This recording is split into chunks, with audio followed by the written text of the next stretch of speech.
What is up, guys? Welcome back to Doomsday Device Gaming, and today I have another deck profile for you. Today's deck is a deck I've been playing for quite a little while now, and it recently got some help on the most recent ban list.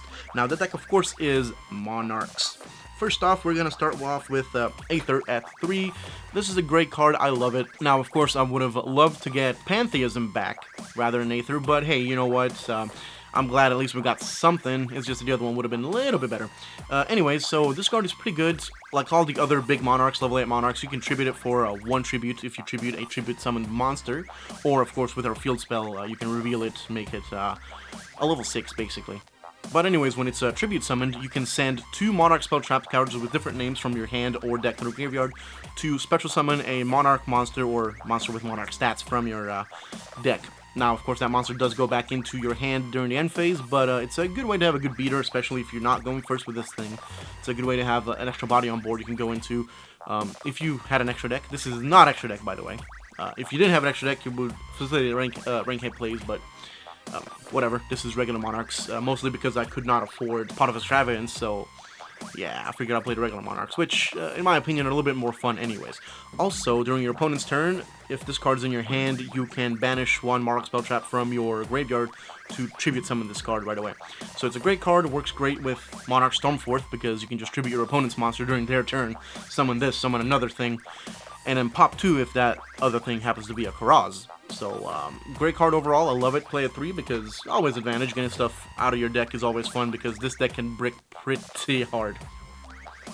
Next, we play our big old zombie boy, our Erebus. This card's awesome.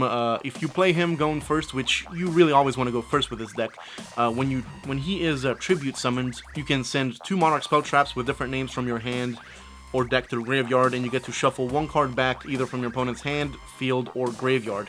Now, that means if you're going first, you're making your opponent start with 1 card less, which is always fun. A less advantage is always good for you. And yeah, if this guy is also in your graveyard, you can discard 1 Monarch spell or trap card to add him or any other card with Monarch stats back into your hand. So you can recycle himself, recycle your Aether, recycle really anything you need. It's a great card. I love it. Always play at 3 because who doesn't love spinning stuff back?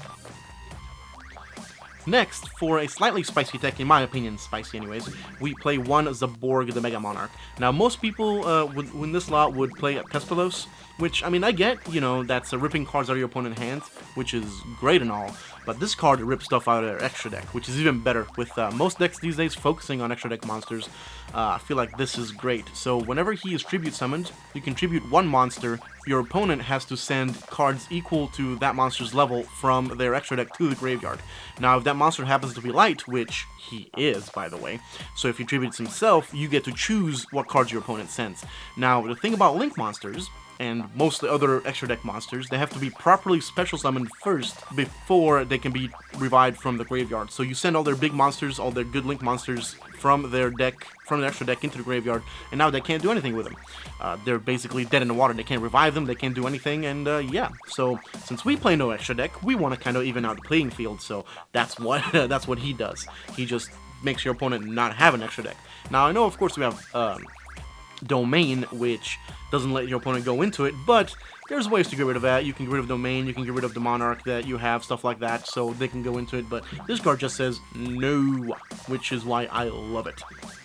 Next, we run 1 Karaz. He doesn't come up as often because you don't want to give your opponent advantage, and he can't attack the turn he's summoned anyways.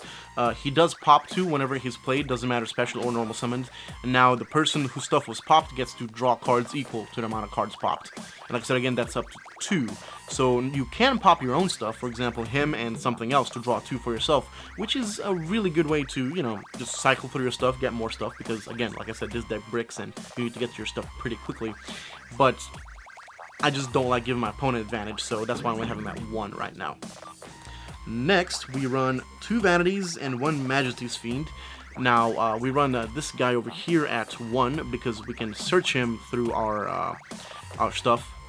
Obviously, Monarch stats, stuff like that. This guy does not have Monarch stats, and I think they did it on purpose, obviously, because this card's too good.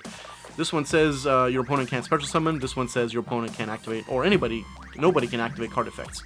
So really good. I'm a big fan of both of these cards. Again, like I said, this one we can search, so it's only at 1. This one we can't, so we have them at 2. This card alone can win you games if you play it at the right point.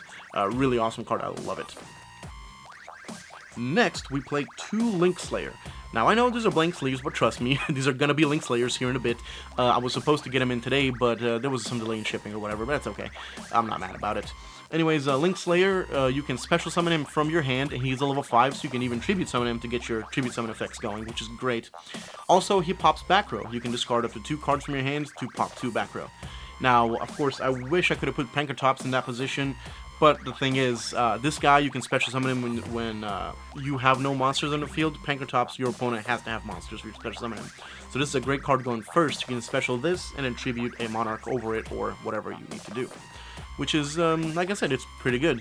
Popping back row, again, like I said, it's definitely not a bad thing.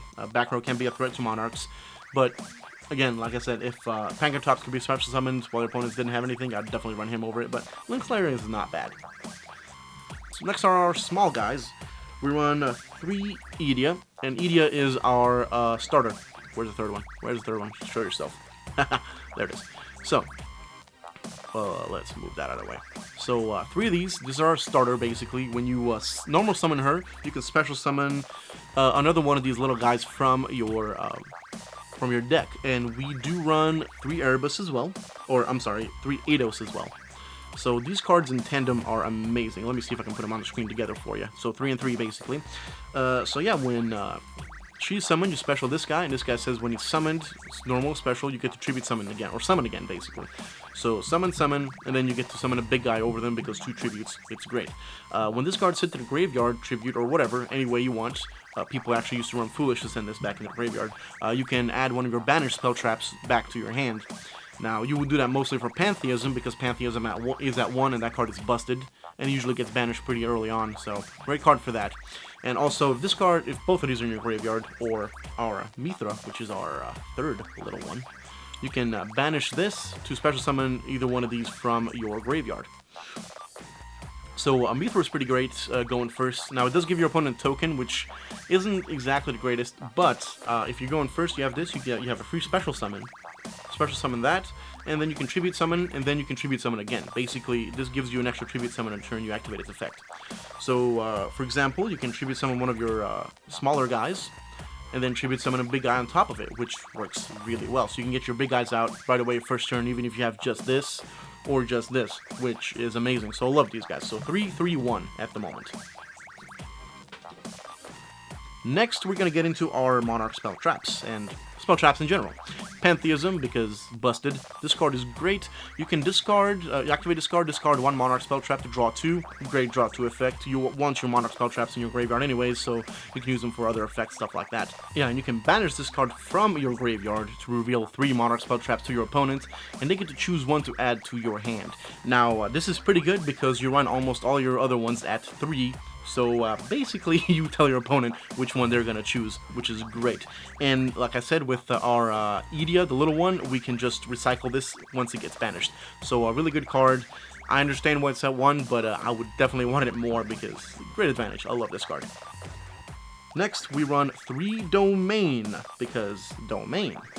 So this card is awesome. While you have a tribute summon monster on your side of the field, your opponent can't go into their extra deck, which is pretty great. And you can also reveal one of your high-level Monarchs, level 8 Monarchs, basically, and you can basically treat them like a level 6, so they only require 1 tribute, which is awesome. Another great effect this thing has is whenever you are attacking, unfortunately it's not when you're getting attacked, but whenever you're attacking, your Monarchs gain 800 attack. So your 28s become 36, and your 24s become 32s. It's a really good way to get over some hard-to-beat-over monsters. Great stuff. I love this card, it's pretty great. Always play 3, of course. Next, we have another card that was on the ban list for a little bit, Stormforth. This card's awesome. You get to tribute your opponent's monsters, or one of your opponent's monsters, instead of tributing yours, which is great. So for one of the big guys, basically, you can tribute one of theirs, one of yours to summon it. Or, like I said at the very beginning, you can use this with Aether during your opponent's turn to tribute summon her. So you activate this at the beginning, they go into their combo, and then you activate Aether to banish this and special summon her, or tribute summon her, which is great. Great combo. Love this card. Always love get rid of your opponent's monsters any way you can. Then we play 2 Return of the Monarchs. Basically, whenever you tribute summon, you can add 1 card with Monarch stats into your hand from your deck. So it's a good way to deck thin, good way to add stuff to your hand, resources you need, stuff like that. I love it. I don't play the 3 because I feel like it's a little too cloggy, a little too much. I need the space for other stuff anyways. But yeah, I like this card. And then finally, for our Monarch spell traps, we play 3 Tenacity. This is our searcher of the deck. This one lets us have whatever Monarch spell trap we want, so our Pantheism or whatever from the deck to the hand. Pretty great card, I love it. You always want to search your stuff. And then for our one-off spells, we have a Rhoda for our Yugioh. We have a 1-for-1, which is also for our Yugioh. So we have 2 ways to get it to our hand turn 1 if we need to. And if we have nothing on the field, we can Monster Reborn, something else to tribute, which is always nice. And an Upstart Goblin, because drawing is nice and this deck bricks like crazy, so we want any help we can get. For our final spell, we play a Foolish Burial Goods. Now this card is really good because of 1 card in particular, and especially if you're going first and you already activated 1 Monarch spell trap card, you can send our next card, which is Prime Monarch, to the graveyard. Now, if this card is in your graveyard, you can banish another Monarch spell trap to special summon this in defense mode. It's 2400 defense, so good defense against your opponent's monsters, but of course you can always use it as tribute fodder, which is exactly what you want to do with this. So you send this with this, if you already activated 1 of the other cards, so add something else to your hand. You get to summon this and then tribute summon a Monarch over it, which is great. And our last spell trap we run is Monarch's Erupt. Now this is kill drain basically, except for not for your monsters. Every monster, whenever you have a tribute summon monster, all other monsters cannot activate their effects, which is great. Now you have to keep that monster in the field, otherwise this thing dies, but whatever. Skill drain, so we run this and our Majesty's Fiend for monster negation. They're really good cards, and that's pretty much it for the main deck. We have no extra deck because, like I said, I cannot afford a Pot of Extravagance, so no point in playing an extra deck. And our side deck is a little wonky. It's not completely complete yet. It's kind of a work in progress, but I do have something. We have 1 more Karaz in case we need it. We have 1 more Erupt in case we need it. And then for generic stuff, we run 2 Pankratops because removal is always good. We always want to pop up on stuff, and again, we can special summon this for tribute, stuff like that. The only reason, like I said, I don't run it in the main deck is because you can't special summon it turn 1. Then 2 Twin Twisters because back row can be a bit annoying sometimes. And, of course, we need to find a way to remove it. Then we play 3 Called Bys because hand traps can stop this deck dead in its tracks. I've been thinking about maining these, but I'm not 100% sure if I want to do that just yet, so at the moment they're just sitting on my side. Then we play 2 Lancia for Thunder Dragons and Orcust and stuff like that, because we're not going to let them banish their stuff that they need to banish, because we don't want to die. And 2 Big Rocks, because rocks are cool. So yeah, basically that's the deck itself. That's the main deck, that's the side deck. Anyways guys, thank you so much for watching. Don't forget to subscribe, ring the bell, and whatever else all these other people say.